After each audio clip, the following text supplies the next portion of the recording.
ओम शांति। देखो, कर्मों की गुई गति हम सबको मालूम है कि अब घर जाने का समय आ गया है। वास्तव में विनाश काल सिर पर खड़ा है और हमें तैयारी करके घर जाना है। कहते हैं बिना तैयारी के घर नहीं जाना जा सकते हैं। तो हमें वो कौन सी तैयारी करनी है जो हम आराम से घर चले जाएं। बाबा ने दो विधियां बताई हैं घर जाने के लिए। एक विधि तो है कि बाबा हम बच्चों को पलकों पर बिठा करके ले जाएंगे, मच्छरों सदृश साथ उड़ा करके ले जाएंगे। एक विधि तो ये है और दूसरी विधि है यमदूतों के साथ जाना पड़ेगा। बाबा पहले चला जाएगा तो हम सब तैयारी कर रहे हैं कि हम बाबा की पलकों पर बैठ करके जाएं, घर जाएं बाबा की पलकों पर।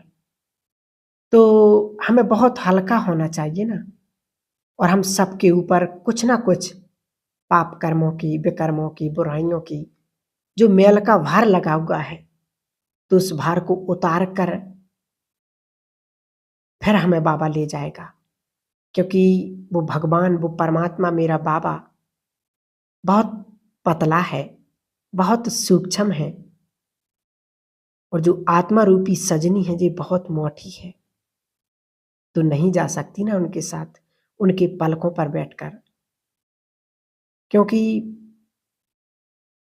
खुद सूक्ष्म हो तो इतनी मोटी चीज को या इतनी बड़ी आत्मा को, पाप कर्मों से लदी हुई आत्मा को कैसे उठाएंगे। तो इसलिए कहते हैं पहले डाइटिंग करो, अपने अच्छी से धुलाई सफाई करो, सोलह श्रृंगार करो, सजो सजो धजो। मुरली में बाबा ने कहा था अगर आपके एक नाखून पर भी अगर मिट्टी रह गई तो भी साथ नहीं ले जाऊंगा। माना कि मिट्टी, माना कि थोड़ी सी भी देवभान की मिट्टी, विकारों की, बुराइयों की मिट्टी अगर रह गई तो बाबा साथ नहीं ले जाएगा। सजनी तो बाकी सज गई, पर नाखून पर अगर मिट्टी रह गई तो ये साजन नहीं ले जाएगा। ये बाबा ने मूल्य, अव्यक्त मूल्य में स्पष्ट बताया है। बाबा ने कहा मैं पवित्रता का सागर पूरा 16 श्रृंगार किए हुए सजी सजाई सजनी लेकर जाऊंगा। तो उसकी तैयारी हमको अभी करनी है। आज बाबा ने एक बात और बताई आज की मूल्य में कि यमदूत कौन होते हैं। क्या बताया था आज, यमदूत कौन है? तो बाबा ने बताया कि हमारे व्यर्थ संकल्प ही यमदूत हैं, और उड़न खटोला है उड़ती कला। कोई बच्चे उड़ती कला के उड़न खटोले में जाएंगे और कई बच्चे यमदूतों के साथ जाएंगे। आज बाबा ने बिल्कुल स्पष्ट बताया कि यमदूत कोई दूसरे नहीं होते हैं, कि ये अपने व्यर्थ संकल्प चलाने की जो हमारे अंदर आदत पड़ी हुई है ना, ये अंत में किसी किसी को लगता है चले ना जाएं, बाबा को इतना याद नहीं कर पाते।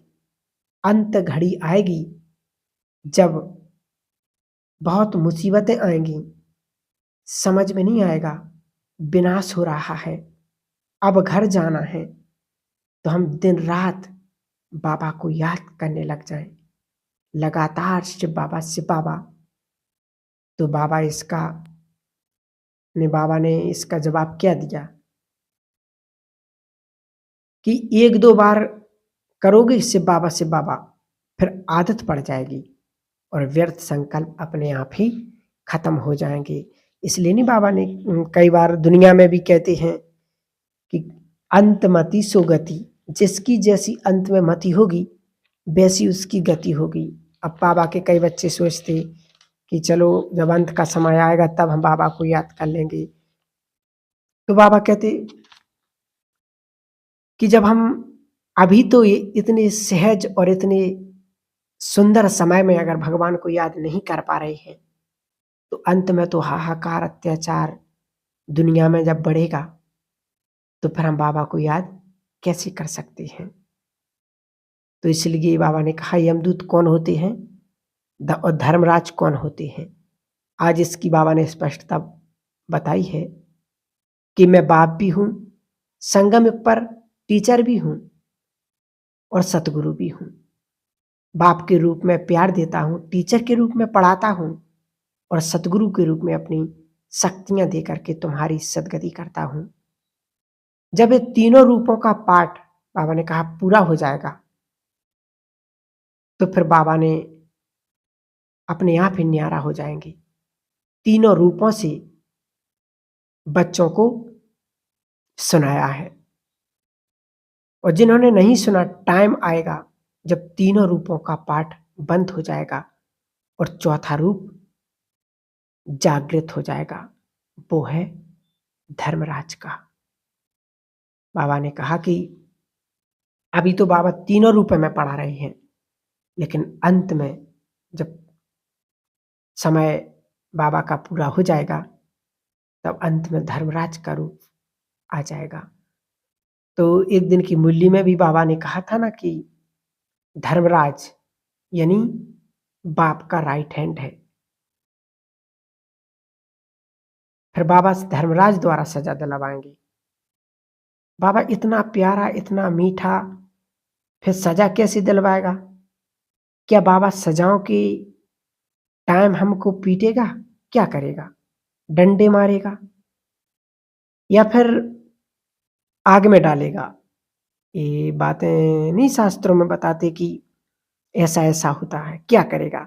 बाबा ने कहा वो ऐसी सजाएं होगी, खून का आंसू रोना पड़ेगा, त्राही त्राही करेंगे, बहुत पछताएंगे। सजाएं बड़ी कड़ी होती हैं। बाबा ने कहा बहुत जटिल होंगी। बाबा का धर्मराज रूप ऐसा होता है, तुम लोग ठहर भी नहीं सकेंगे उसके आगे। ये बाबा ने सब कुछ बोला हुआ है। बाबा इतना प्यार का सागर है, फिर ऐसा वाला धर्मराज कैसे बनेगा? कभी सोचा ही नहीं कि अंत में सजाएं कैसे मिलेगी। तो आज सुनो, बहुत सुंदर बात है, ये अंडरलाइन करने की बात है। देखो, बाबा प्यार का सागर था और रहेगा। बाबा अपना रूप कभी नहीं बदलता। वो जिन गुणों का सागर है, अगर भगवान भी अपना रूप बदल लेगा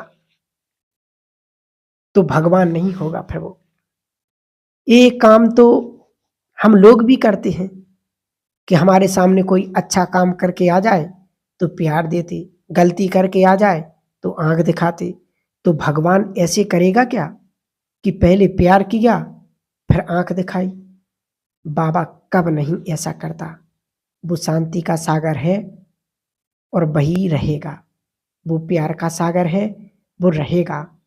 उसकी भावनाएं नहीं बदलेंगी, हमारी रियलाइजेशन बदलती है। कैसे बदलती है वो आज हम देखते हैं कि जब अंत घड़ी, जिसको विनाश काल कहते, उस टाइम हमारी रियलाइजेशन में हम सारा कुछ स्पष्ट हो जाता है कि मैंने कितना कितना क्या क्या किया है, ये अच्छा किया, ये बुरा किया। अपना आईना ठीक दिखने लगता है और सारी उम्र किसी ने गलती की और उसने स्वीकार की कि लोगों की मैंने तंग किया, उन्होंने कभी नहीं माना। परंतु अंत घड़ी में सबको ये वरदान होगा कि यहाँ मस्तक पर, अपनी मस्तक पर जहाँ पर आत्मा स्थित है, वहाँ पर क्लियर हो जाएगा अपना सच, अपना झूठ, अपना पुण्य, अपना पाप, अपना गलत,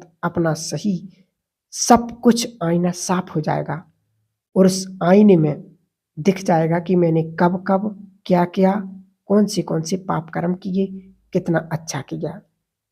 जैसे ही वो आईना दिखाई देगा, जैसे ही वो आईने के साथ अपने किए का रिजल्ट सामने दिखेगा, साक्षात्कार होगा, इस ही हिसाब से तुम्हारे हाथ में होगा। पर अब कुछ नहीं कर सकते क्योंकि शरीर छोड़ने के लास्ट मोमेंट पर होंगी। वो घड़ियां होंगी पश्चाताप की। और पश्चाताप का जो दर्द होता है वो संसार की किसी भी दर्द से बड़ा नहीं है। उसका एक जबरदस्त उदाहरण महाभारत में दिखाया है। उसमें दिखाते हैं कि जब कंस को देवकी के 7 बच्चे मार दिए जब कंस ने, और 8वें बच्चा आना था, तो 7 बच्चों के टाइम पर जब बच्चा आने वाला होता था तो देवकी बहुत डरी हुई होती है, बहुत ज़्यादा, कि कंस आएगा और बच्चा मार देगा। देवकी डरी होती है और कंस बहुत निडर होता था। कब तक? उसके 7वें बच्चे तक। और वो देखता था, देखे कि कौन आता है अवतार, मैं उसको मार दूंगा। वो आता था और मार देता था। वो इस जोश में होता था कि देवकी बहुत डरी हुई होती है और हर बच्चे को उसने मार दिया होता है। अब 8वां आने वाला है। इस 8वें के टाइम देवकी निडर, बिल्कुल निडर, एकदम शक्ति स्वरूपा, कि वो आ रहा है, तारनहार, उसको साक्षात्कार होने लगता है और वो साक्षात्कार से निडर हो जाती है कि कुछ नहीं कर सकता कंस। अब उधर दिखाया है कि कंस डरा हुआ है और इतना ज्यादा डरा हुआ है कि श्वासों श्वास डर रहा है। वो रातों में सोता नहीं, उसको हर सेकंड कुछ ना कुछ दिखता ही है। कहीं उसको विष्णु की गदा दिखती तो कहीं उसको शंख दिखता, कहीं कुछ रूप दिखता, तो वो अंदर डरा हुआ है। बार बार चिल्लाता है, जोर जोर से चिल्लाता है कि विष्णु आ गया, विष्णु आ गया। कभी पर्दे पर, कभी छत पर, कहीं कहीं दिखता, कहीं दिखता, ऐसा होता रहता है। कभी पानी में, कभी पानी पीते समय उसको दिखता है।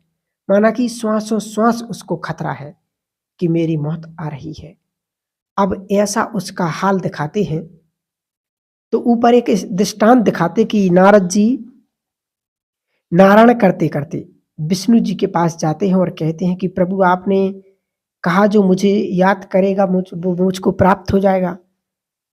तो इस समय श्वास श्वास तो कंस आपको याद कर रहा है, तो क्या उसका उद्धार हो जाएगा? तो विष्णु भगवान कहते हैं कि नारद, मुझे तो याद ऋषि मुनि भी कर रहे हैं। और जबरदस्त उन्होंने उत्तर दिया विष्णु जी ने कि मुझको देखो भजता है वो मुझको प्राप्त अवश्य होता है, पर कहते नहीं कि वो मुझे भगवान के रूप में भी याद करते हैं। जैसे संत ऋषि मुनि गुफाओं में भी, कंदराओं में भी गल गए बैठे बैठे, परंतु जिस रूप से उन्होंने भजा उसको उस रूप में प्राप्त हुआ हूं। पर वो मुझे भगवान के रूप में याद कर रहे हैं, तो मैं उनको मिलूंगा, तो जब मैं उनको मिलूंगा तो भगवान नजर आऊंगा और वो निहाल हो जाएंगे। मुझे याद गोप गोपिकाएं भी कर रही हैं, उनको भी मैं मिलूंगा, परंतु मैं मित्र के रूप में मिलूंगा, क्योंकि वो मुझे मित्र के रूप में याद कर रही हैं। और जब उनको मिलूंगा तो उनको अपना मित्र नजर आऊंगा, तो उनको भी वो आनंद प्राप्त हो जाएगा। तीसरा, याद मुझे कंस भी कर रहा है, परंतु शत्रु के रूप में याद कर रहा, और उसको भी मिलूंगा, क्योंकि याद तो वो भी कर रहा है ना। मैं जब उसको मिलूंगा तो शत्रु नजर आऊंगा और वो मेरे हाथों से मारा जाएगा, क्योंकि वो मुझे शत्रु देखेगा। इसलिए मिलता सबको हूं, मैं अपना रूप नहीं बदलता हूं। मैं था वही, तो हे नारद, मेरा रूप सबके लिए एक जैसा है। मैं अपना रूप नहीं बदलता हूं, परंतु जो जिस भावना से याद करता है उसी भावना से मैं उसको प्राप्त हो जाता हूं। उसी की गति, कहते नहीं, अंत काल की सबकी होती है वो, यही है। क्योंकि हम लोग रोज मुरली में सुनते हैं, रोज बहुत सारा ज्ञान आप लोगों ने देखा होगा कि इतना ज्ञान हो गया है, क्योंकि अब सबके पास मोबाइल है, कुछ भी खोलो यूट्यूब पर, तो ज्ञान का भंडार है। तो मतलब बाबा ने यही तो बताया कि भगवान जो बाबा है वो धर्मराज का रूप किसके लिए बनता है, वो आज इस कहानी से स्पष्ट बिल्कुल समझ में आ गया होगा। तो ज्ञान तो सबके पास है, अब योग लगाना नहीं आता, सेंटर पर मूल्य सुनने नहीं जाते, बाद में समय आता है जब परिस्थिति आती तो फिर कहते हैं कि दीदी जी ऐसा हो गया, ये बात है, वो समस्या है। क्यों? क्योंकि हमने उसके लिए समय निकाला ही नहीं, घर बैठे ही हम सब कुछ कर रहे। इसलिए अब तपस्या का समय है और अपनी तपस्या को बहुत ऊंचा और बहुत पावरफुल बनाना है। छोटी छोटी बातों में परेशान नहीं होना है, क्योंकि हम खुद अपने धर्मराज खुद बन जाते हैं। धर्मराज बाप तो है, लेकिन हम अपनी सजाओं के हम खुद ही हैं। एक बार मुरली में भी कहा था नहीं कि अपने बाप के सामने सजा खाओगे तो कितना खराब लगेगा। सिर्फ एक काम होगा, सबको साक्षात्कार तो होंगे और दो तरह से होंगे। इसलिए अपने कमर कर्मों को सुधारना है और अपने भविष्य पथ का हमें साक्षात्कार होता रहे, उसके लिए हमें इस स्मृति में रहना है कि हम भविष्य में क्या बनने वाले हैं। तो ये बात स्पष्ट समझ में आ गई होगी। बाबा मुरलियों में सब कुछ स्पष्ट बताते भी रहते हैं। ओम शांति।